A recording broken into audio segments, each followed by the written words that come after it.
Infernal Hails. Today I wanted to do a quick video.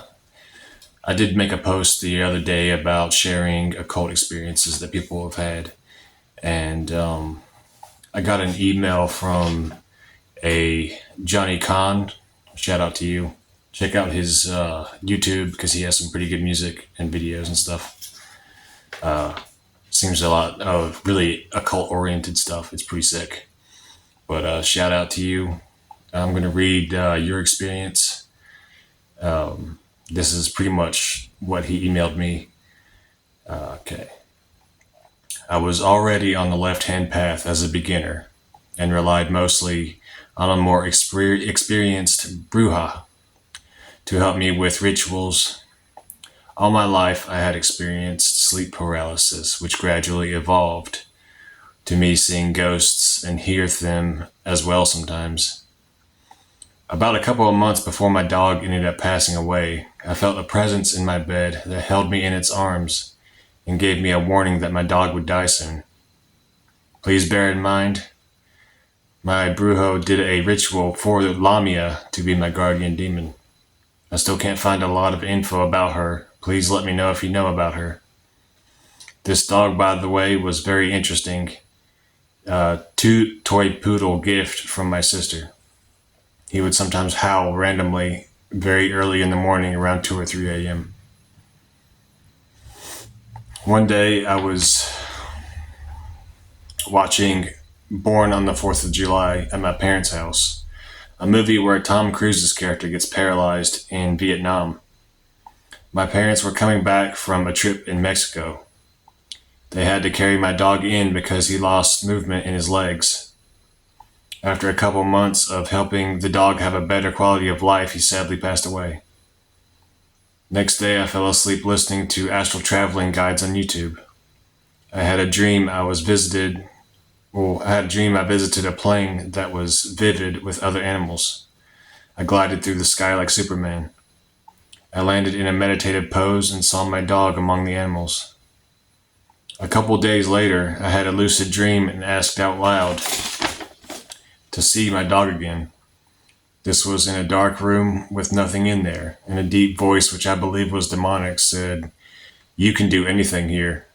And lo and behold, my dog came out to greet me. This experience further cemented my belief that the study of the occult can teach us to transcend dimensions, and it further cemented my belief that my demon is watching over me. If you're friends with these forces, they will look after you. Stay on the path. Thanks for sharing that experience with me. I have Lamia listed in one of my invocations in the vampiric writings that I've shared on YouTube and in some of the incantations, because Lamia has some vampiric aspects. Originally, I believe Lamia was a Greek, it was associated with Greek mythology. She was a queen or a princess, and she got with Zeus, and that pissed off Hera, and she cursed her, and she became a half woman, half snake type being who, she had all her children destroyed basically, and it drove her insane. So what she does is she goes out and she feeds on the blood of infants and things of that nature. But there's also some other myths from, I did some research on Lamia. She has some vampiric myths and also associated with a select form of succubi who feed off the sexual energy of men and then devour their bodies.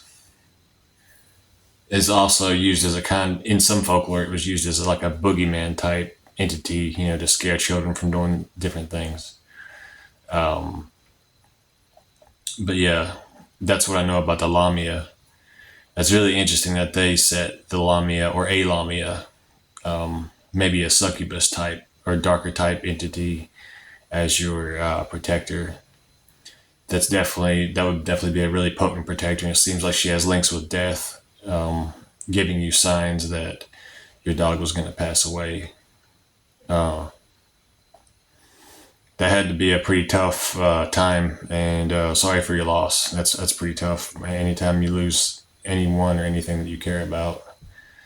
I've had some experiences with being aware before something or someone was going to die, and it's a really strange feeling, and you'll come across that a lot more if you practice things like necromancy.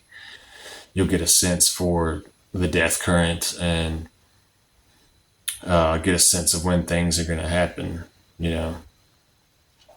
But yeah, definitely stay on the path, as you said, because there's a lot of people, they get deep into it and they have these experiences and it freaks them out, and then they go and then they get out of it and they go back to monotheism, you know. And